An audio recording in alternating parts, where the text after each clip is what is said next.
دەکەم بەڕێز فەهمی بورهان سەرۆکی دەستەی ناوچە کوردستانیەکانی دەرەوەی ئیداری هەرێمی کوردستان لەگەڵم دەبێت. بەڕێز فەهمی سپاس کە لەگەڵ کوردستان 24 ئێستا بینین کە ناڕزایەتێکی زۆر دژی بە قەزاکردنی جەلەولا یا گوڵاڵە هەیە، واروها ناحیەکانی دیکەی سەر بە قەزای خانەقین. ئایا پێشووتر یاخود پێشوەختە زانیاریتان لەسەر بە قەزاکردنی گوڵاڵن نەبوو؟ ئەم کاتتان باش، سڵاو بۆ جەنابت و بۆ بینەرانی بەڕێز. بێگومان ئەمە یەکەمین بڕیار نییە کە ئێمە لەو ناوچانە دەرەچێت لێبی ئاگاین، واتر لە دوای دەرچوونی بڕیارەکە اینجا ئێمە ئاگامان لە دەرچوونەکەی بێت. خۆی هەر ئەمەش هەندێک ئاماژەی تایە کە ئەم جۆرە بڕیارانە زیاتر جۆرێکە ئەچێتە جۆرێک لە چوارچێوەی پیلانگیێڕێەوە، نەک پلانی گەشەسەندنی ئیداری، پلانی گەشەسەندنی شار، پلانی گەشەسەندنی ژیانی کۆمەڵایەتی و بەرەو پێشچوونی ژیانی ئابووری خەڵک لەو ناوچانە. بۆیە من نەخێر ئێمە ئاگامە لەو بڕیارە نەبوو و نەک ئێمە لە حکوومەتی هەرێمی کوردستان. بڕوام وایە وەزیرە بەڕێزەکانمان لە بەغداد و فراکسیۆنە کوردیەکان لە بەغداد، نوێنەرانی کورد لە بەغداد ئەوانیش ئاگان لەم بڕیارە نەبووە کە ئەوان ڕەنگە جیهەتی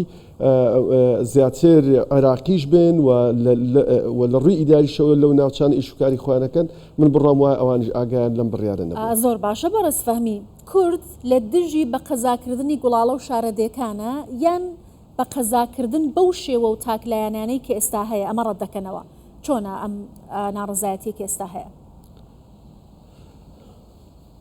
ئێمە بە بەردەوامی وتومانە لە 2024 ڕامانگەیان دژی سەرژمێری نین،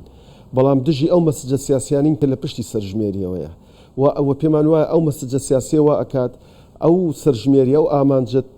ئەو ئامانجی کە لە گەشەسەندن هەیەی ئەو ئامانجە نێنێتە دی لەبەری هەندێک هۆکار و فاکتەری سیاسی لە پشتەوەیەتی. و ئێستا کەش ئێمە دووبارەیەکەینەوە دژی ئەوە نین، یعنی ئێستا کە لە هەر ناوچەیەکی عێراقا قەزا دروست دەکرێت، محافەزە دروست دەکرێت، لادی ئەکرێت بە ناحێ ئەکرێت بە قەزا ئەکرێت بە محافەزە. یعنی ئێمە ژیانی بەرەوپێشچوونی ژیانی کۆمەڵایەتی و ژیانی شاربوون لە هەموو ئەم ناوچانی عێراقا یعنی لە بەرچاوە گرینەوە بەشێکە لە جوڵانەوەیکی ئاسایی ژیانی ئیداری و ژیانی کۆمەڵایەتی. بەڵام ئەوەی کە لە ناوچە کوردستانیەکان ئەگوزارێت بە دوو هۆکار ئێمە ڕەتی ئەکەینەوە. یەکەمیان خۆتان دەزانن ئەم بڕیارە پێچەوانی بنەما ئاساسیەکانی مادی 140 کە بنەمای یەکەمی مادی 140 بریتیە لە دۆخی ئاساییکردنەوە. دووەمیان ئەم ناوچانە ناوچی جەلەولا و یاخود گوڵاڵە بەڕوونی لە مادی 140 دیاری کراوە کە ئەکەوێتە جوگرافیای مادی 140ەوە، واتە خەرقێکی دەستوری زۆر وازەحە. خاڵێکی تری گرنگ ئەوەیە ئێمە بڕیار بوو کە هەر قەرارێک ئەدرێت لەسەر ئەو ناوچانە تا ئەو کاتی مادی 140 جێبەجێ ئەکرێت و کێشەکان یەکلایی ئەبنەوە، دەبێت بڕیاری لەم جۆرە بڕیاری هاوبەشی حکوومەتی هەرێمی کوردستان حکوومەتی فیدراڵ بێت. ئەوان بەبێ گەڕانەوە بۆ بڕیاری هاوبەش بە خەرقکردنی دەستور جگەلەوەش لە کۆی 15 ئەندامی فراکسیۆن ئەندامی مەجلیسی محافەزە نوێیان ڕەتیان کردوێتەوە. واتە لە هەر گۆشێکەوە سەیری بکەیت ئەم هەنگاوە هەنگاوێکە کە لە ڕاستیە مەبەست لێی گەشەسەندن نییە ئەوەی کە ئێمە بیری لێ ئەەکەینەوە بۆ باشترکردنی ژیانی هاوڵاتیان. باشە، ئەوەی کە ئاماژتان بە مادەی 140 کرد هەر بە گوێرەی مادەی 140 دەبێت سەرەتا دۆخی ناوچە کوردستانیەکان ئاسایی بکرێتەوە، دواتر ئەگەر گۆڕانکارێکی ئیداری یا کارگێڕی بکرێت. ئەم بە قەزاکردنە ئاساییکردنەوەیە یا شێواندن و ئاڵۆزکردنە؟ ئایا ئەمە بە چه شێوازێک لە دەستوردا باسی لێوەکراوە بە تایبەتی لە مادەی 140؟ ئەم هەنگاوە و بێگومان هەنگاوەکەی ساڵی ڕابردووش بۆ مەسلەی قەرەتەپە دروستکردنی ئەرقەلێکی گەورەیە لە بەردەم یەکێک لە بنەما دەستوریەکان کە ئەویش بریتە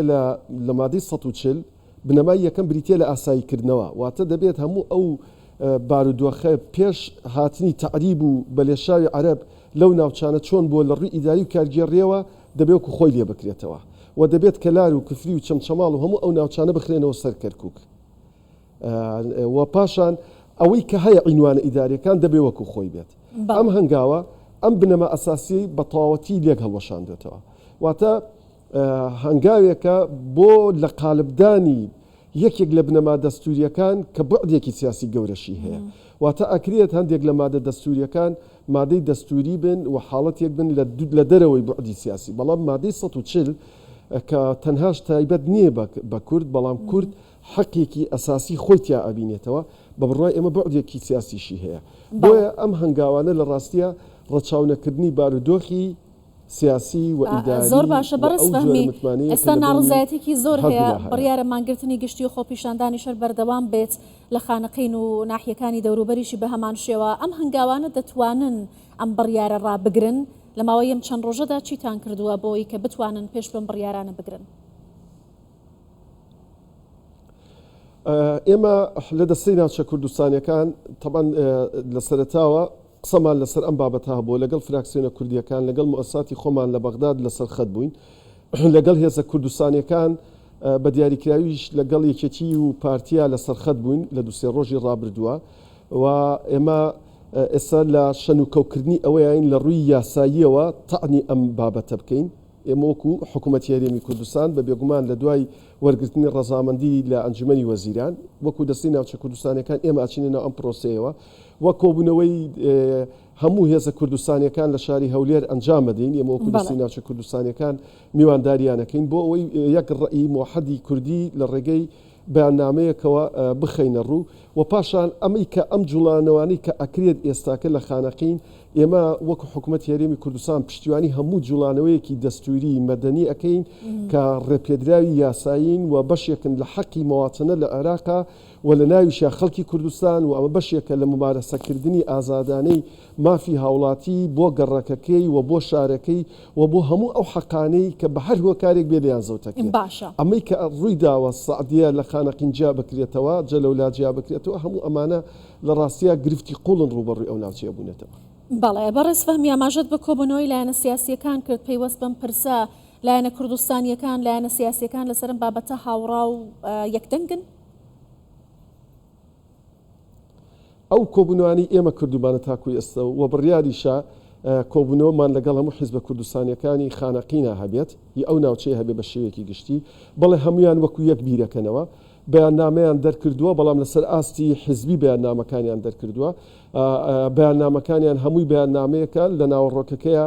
کوردایەتی و گیانی برایەتی زاڵە و ڕەتکردنەوەی ئەمری واقع زاڵە و بەشێکن لەو دەنگەی کە لە شەقامە هەیە و من هیچ جۆرە جیاوازیەکی ئەوتۆم لە بینی ئەفکار و بیر و بۆچوونیانە نەبینی و ئێمەش وەکو حکوومەتی هەرێمی کوردستان لەگەڵیانەدا ئەنیشین و لەوێ ڕێیەکی موحەدی هاوبەشی کوردی لەسەر ئەم بابەتە وەرەگرین و کە پێمان وایە ئەمە دوجار سیاست ڕاستەکەی بۆ خزمەتکردنی ئەو ناوچە. بەڵێ بەڕێز فەهمی بەگشتی ئەم مەترسیانە چین لە سەر داهاتووی ناوچە کوردستانیەکان بە قەزاکردنی قەرەتەپە و ئێستا جەرەولا یا گۆڵاڵە دەگوترێت ئەیانەوێت هەر خانەقین بخۆی بکەنە ناحیە ئەوەندە بچووکی بکەنەوە ئەم مەترسیانە تا چەندە بێ بە هەند وەربگیرێت و کاری جدی لەسەر بکرێت بۆ وەستاندنی ئەم بڕیارانە دژ بە کورد لەو ناوچانە. هەموو هەنگاوێک کە لە ڕابردووان دراوە ئێمە بڕێک گومانمان لی هەبووە لەبەر ئەوەی لە عێراقا هەتاکو ئێستاکە ئەو متمانە بەهێز و دروست نەبووە لە بینی هەردوو لامانە بە بێگومان هۆکارەکەشی ئەگەڕێتەوە بۆ ئەوەی کە لە عێراقا دەستور نەبووە بنەمای چارەسەرکردنی هەموو کێشەکان و نیەتێکی جدی لە پشتی ئەم دەستورەوە نییە و ڕوئیایەکی وازح نییە و ئیرادەیەک نییە بۆ ئەوەی لەگە خەڵکی کوردستانە هەوڵ بدرێت یعنی تەجاوزی ئەم قۆناغ و ئەم مەراحلێ ناخۆشانە بکەین و لەگەڵیشیا بە بێگومان هەر هەوڵێک بدرێت بۆ ئەوەی کە دەست بۆ مەسلەی عنوانی خانەقین ببرێت ئەمە لە لای خەڵکی کوردستان بە تەواوەتی ڕەفزە و بە هیچ نەوعی قبول ناکرێت پێم وانە حکوومەتی عێراقی جورئەتی ئەوە بکاتنێک ئەوە هیچ کەسێک جورئەتی ئەو کات دەست بۆ عنوان و ناونیشانی خانەقین بێت و بەعکسەوە دەبێت ئەمەی کە ئێساکەش ڕووی داوە بەهێمنی هەوڵ بدەین لە ڕێگەی ئەمە حەقی دەستوریمانەیە و پێمان وایە ئەتوانین ئەم گرەوە بەرینەوە بەهێمنی و لە ڕێگەی دەستورەوە ئەگەر ئەوان نەهاتنە ژێرباری جێبەجێکردنی دەستورەوە بە بێگومان ئەو کاتە دەبێت قیادی سیاسی کوردی قسەیە بکات لە ڕووی سیاسی و لەسەر ئەم مەلەفانە. بەڵێ سپاس دەکەم بەڕێز فەهمی بورهان سەرۆکی دەستەی ناوچە کوردستانیەکانی دەرەوەی ئیدارەی هەرێمی کوردستان لە هەولێرەوە لەگەڵم بووی زۆر سپاس.